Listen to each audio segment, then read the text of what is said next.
Prime debate. హైకోర్టుకు చేరిన ప్రతిపక్ష హోదా అనే పంచాయతీ. అసలు జగన్మోహన్ రెడ్డి గారు ప్రతిపక్ష హోదాగానే ఇవ్వకపోతే ఇంక మరి అసెంబ్లీకి వెళ్ళరా? దీని మీద ఆయన హైకోర్టుకు వెళ్ళారు, వాళ్ళు కూడా స్వీకరించారు. ఆ రూల్ బుక్లో ఏముందో అవన్నీ కూడా మాకు తెలియపరచండి అని చెప్పి ఆయన స్పీకర్కి పంపించారు. సో మరి ప్రతిపక్ష హోదా అనే పంచాయతీ ఇంకెంతకాలం ఉంటుంది? ఇది పెద్ద ఎత్తున రచ్చగా మారుతున్న నేపథ్యం. దీన్ని అలసుగా తీసుకుని జగన్మోహన్ రెడ్డి గారు ఇంక అసెంబ్లీకి రాకుండా ఉండడానికి చేస్తున్నారని ఒక వర్గం అంటే, ఎటువంటి ప్రతిపక్ష హోదా లేకుండా మాకు అసెంబ్లీలో టైం ఇవ్వకుండా మేము వెళ్ళి అక్కడ ఏం చేయాలి అన్నది వాళ్ళ వాదన. మరొక వైపు ఈ అంశంతో తలమొలకలు ఇలా ఉంటే, జగనన్న వదిలిన బాణం షర్మిల గారు, ఆ బాణం ఎప్పుడో ఆ టార్గెట్ తప్పింది, పక్కకు వెళ్ళింది, యూటర్న్ తీసుకుంది, ఆయన మీదే ఇప్పుడు ఎక్కుపెట్టే పరిస్థితి. డైరెక్ట్గానే ఆవిడ జగన్మోహన్ రెడ్డి గారిని హిట్ చేస్తున్నారు. చంద్రబాబు నాయుడు గారిని వదిలేసి మరి జగన్మోహన్ రెడ్డి గారు హిట్ చేయడంలో ఉన్న ఆంతర్యం ఏంటి? అన్న మీద ఇంకా కోపం పోలేదా? ఇంత దారుణమైన ఓటమి అన్న భరించినప్పుడు కూడా ఎందుకు నీకు ఈ కక్ష? ఇంత దారుణంగా మాటలతోటి తోబుట్టుని మీరు తోడబుట్టిన వాడిని ఈ రకంగా విమర్శించాలా అని చెప్పి సోషల్ మీడియా హోరెత్తిస్తుంది. వాళ్ళు సపోర్ట్ చేసేవారు సపోర్ట్ చేస్తున్నారు.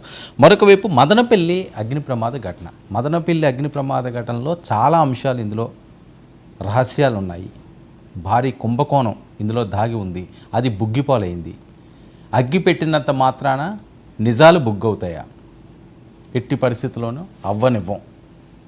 పెద్దిరెడ్డిని ప్రధానంగా ఇందులో టార్గెట్ చేసినట్లుగా తెలుస్తున్నది. పెద్దిరెడ్డి గారితో పాటుగా జగన్మోహన్ రెడ్డి గారు కూడా ఇందులో ఇరికించే అవకాశం ఉంటుందని చెప్పి పెద్ద ఎత్తున ప్రచారం జరుగుతున్న నేపథ్యం. అదేమవుతుందో చూడాలి. మరి చంద్రబాబు నాయుడు గారు సూపర్ 6 ఏ రకంగా ఉండబోతున్నది? పవన్ కళ్యాణ్ గారు పాలిటిక్స్ స్పీడ్ పెంచారా?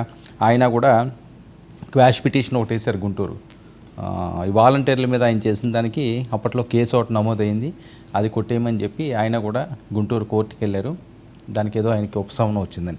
ఇవన్నీ కూడా రాజకీయ పరంగా ఆంధ్రప్రదేశ్లో మరింత హాట్గా మారుతున్న అంశం. ఇవే ఇష్యూస్పై ఈనాడు ప్రైమ్ డిబేట్ కొనసాగిద్దాం. మనతో పాటుగా చర్చలో పాల్గొంటున్నారు చెవులు కృష్ణాంజనేయులు గారు, సీనియర్ జర్నలిస్ట్, ప్రముఖ రాజకీయ విశ్లేషకులు, మనతో పాటుగా లైవ్లోకి అందుబాటులో వచ్చారు. అలాగే రేగిడి లక్ష్మణరావు, వైసీపీ అధికార ప్రతినిధి కూడా మనతో పాటుగా లైవ్లో జాయిన్ అయ్యారు. దాసరి కిరణ్, జనసేన అధికార ప్రతినిధి కూడా మనతో పాటుగా లైవ్లో అందుబాటులోకి వచ్చారు. మరి కాసేపట్లో కేవీపీ చౌదరి, టీడీపీ సీనియర్ నాయకులు కూడా మనతో పాటుగా లైవ్లోకి అందుబాటులో ఉన్నారు.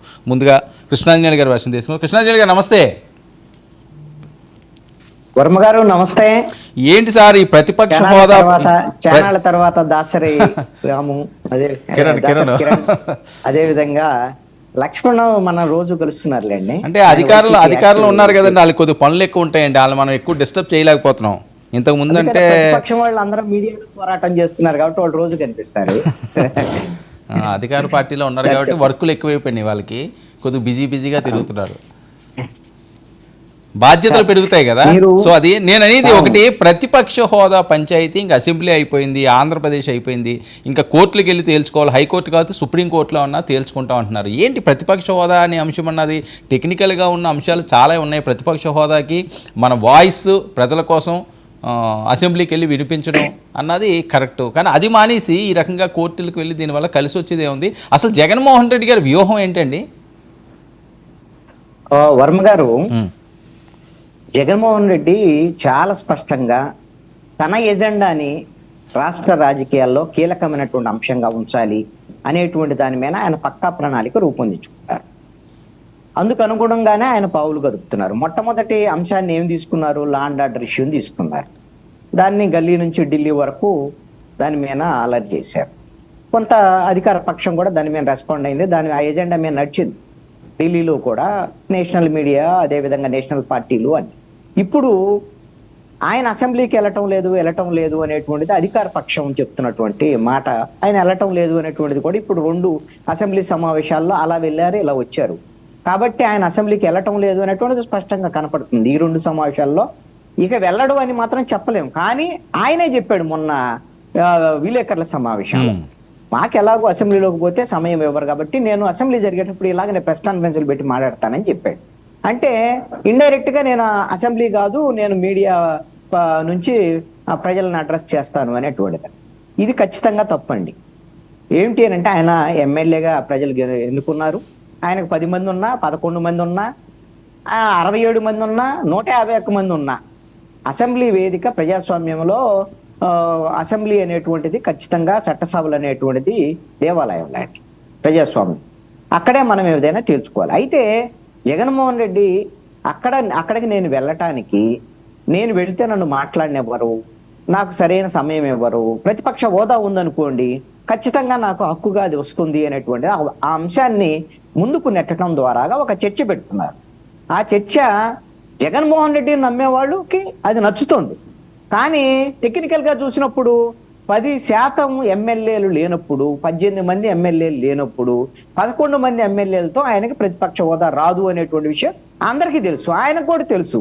కానీ ఆ ఎజెండా మీద చర్చ జరిగేటువంటి విధంగా చూడాలి. నేను అసెంబ్లీకి వెళ్తే మా గొంతు నొక్కుతారు. దానికి ఏం చెప్తున్నారు?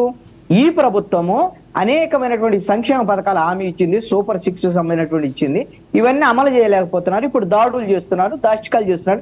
ఇవన్నీ నేను క్వశ్చన్ చేస్తాను కదా అసెంబ్లీకి వెళ్తే. అందుకని నేను క్వశ్చన్ చేస్తాను కాబట్టే నా గొంతు నొక్కటానికే నాకు ప్రతిపక్ష హోదా ఇవ్వట్లేదు అనేటువంటి ఒక వాదననే తీసుకొచ్చారు. ఇది సమంజసమా కాదా, ఇది టెక్నికల్ గా కరెక్టా కాదా అనేటువంటి విషయం వైఎస్ఆర్ కాంగ్రెస్ పార్టీ వాళ్ళు అయితే ఆలోచించరుగా. మా జగన్మోహన్ రెడ్డి ఏం చెప్తే అదే కరెక్ట్ అని అంటారు వాళ్ళు. వాళ్ళకి కావాల్సింది అది. ఒకవేళ ఆయన సరైన వాదన చెప్పినా సరే తెలుగుదేశం, జనసేన, బీజేపీ వాళ్ళు అయితే మాత్రం జగన్మోహన్ రెడ్డి కరెక్ట్ మాట్లాడుతున్నారని ఏమని అంటారా? అనరు కదా. ఎలాగనరు? కాబట్టి అడ్డదిడ్డంగా తన ఎజెండాని ముందుకు నెడితే సరిపోతుంది కదా అని జగన్మోహన్ రెడ్డి ఆలోచన. మరి హైకోర్టుకి వెళ్ళాడు. హైకోర్టులో ఏం జరిగింది అని అంటే, హైకోర్టులో కొన్నాళ్ళ పాటు చర్చ జరిగింది కదా, తర్వాత ఏం జరిగింది అనేది వేరే విషయం. ఇప్పుడు హైకోర్టుకి అసలు మీ కేసే తీసుకోవద్దు ఇది అని ప్రభుత్వం తరఫున చాలా స్పష్టంగా హైకోర్టుకు చెప్పారు. ఇది అసెంబ్లీలో తేల్చుకోవాల్సినటువంటి అంశం అండి, స్పీకరు అసెంబ్లీకి సంబంధించినటువంటి అంశము, ఇది మీకు హైకోర్టు పరిధిలోకి రాదు, అసలు దీన్ని మీరు పరిగణలోకి తీసుకోవద్దు అని చెప్పారు. కానీ హైకోర్టు తీసుకున్నదిగా. ఎందుకు అనంటే ఇది అసలు దీని వెనక ఉన్నటువంటిది ఏంటి, ఏమి నిబంధనలు ఉన్నాయి, అసలు 10% నిబంధన ఎప్పుడు వచ్చింది, అంతకుముందు అసలు ప్రతిపక్ష హోదా అనేది ఉందా లేదు, ఇవన్నీ కోర్టు పరిశీలిస్తుంది.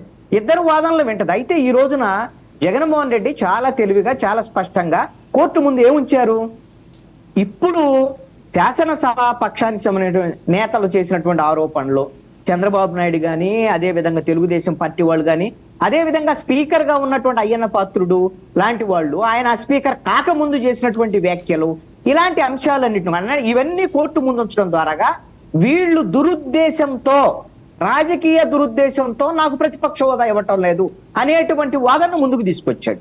కాబట్టి ఈ వాదనని హైకోర్టు చర్చలు వినటానికి వాదనలు ఎవరు వాదనలైన వింటుంది, కానీ ఏం పరిగణలోకి తీసుకుంటుంది, ఎలాంటి తీర్పిస్తుంది అనేటువంటిది చూడాలి. నాకున్నటువంటి సమాచారం మేరకైతే హైకోర్టు శాసనసభని డైరెక్ట్ చేసేటువంటి అవకాశాలు ఉండవు.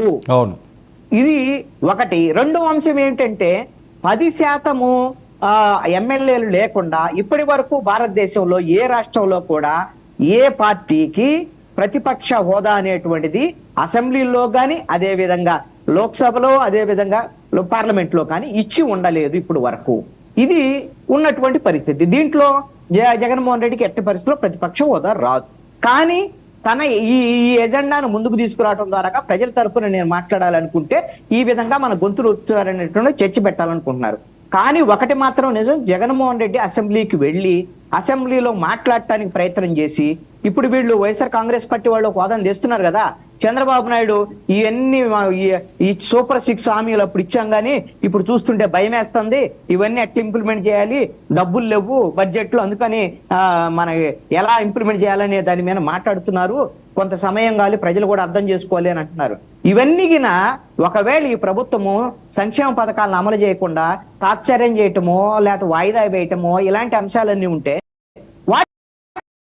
వెంటనే అమలు చేయమని జగన్మోహన్ రెడ్డి గారిని అసెంబ్లీ నుంచి మాట్లాడి, సమయం ఇవ్వకపోతే నేను ప్రజల తరపున మాట్లాడుతున్నాను కాబట్టి నా సమయం ఇవ్వలేదు వాకౌట్ చేయటమో లేకపోతే ఇంకో నిరసన తెలియజేయటమో, బయటకు వచ్చి మీడియాతో మాట్లాడటమో ఏదో ఒకటి చేస్తే అప్పుడు ప్రజలు రెస్పాండ్ అయ్యేదానికి అవకాశం ఉంటుంది.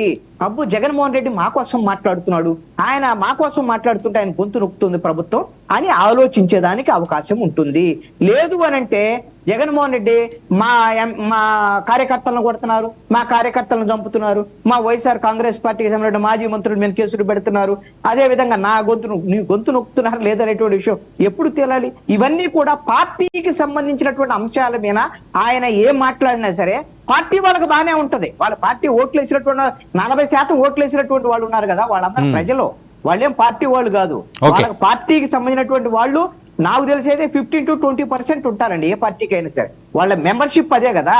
ఇప్పుడు ఇప్పుడు సపోజ్ 10 లక్షలు వచ్చింది జనసేన పార్టీకి సంబంధించిన సభ్యత్వం, వాళ్ళు మెంబర్స్, కానీ వాళ్ళకి ఓటింగ్ పర్సెంటేజ్ ఎట్లా వచ్చింది? 100% వాళ్ళకి స్ట్రైకింగ్ రేట్ వచ్చింది. అలాగనే వైసీపీకి 40% ఓట్లు వచ్చినాయని 40% వైసీపీ వాళ్ళు ఏం కాదు. కానీ ఆ ప్రజలు ఎవరైతే ఉన్నారో వాళ్ళకు ఓట్లైనటువంటి ప్రజలు ఉన్నారో వాళ్ళందరినీ భవిష్యత్తులో తమ వైపు తిప్పుకోవాలంటే ప్రభుత్వం యొక్క వైఫల్యాలు, ప్రజలకు సంబంధించినటువంటి అంశాల మీద జగన్మోహన్ రెడ్డి అసెంబ్లీకి వెళ్ళి మాట్లాడితే, పోట్లాడితే, అక్కడ పోరాడితే ఆయనకి మార్కులు పొందేదానికి అవకాశం ఉంటుంది. ఆ విషయంలో జగన్మోహన్ రెడ్డి పొరపాటు చేసుకున్నారని నేను భావిస్తున్నాను. Right, okay. Lakshman, good evening అండి. లక్ష్మణ్, 40% ఓట్లు వచ్చినాయి, 11 మంది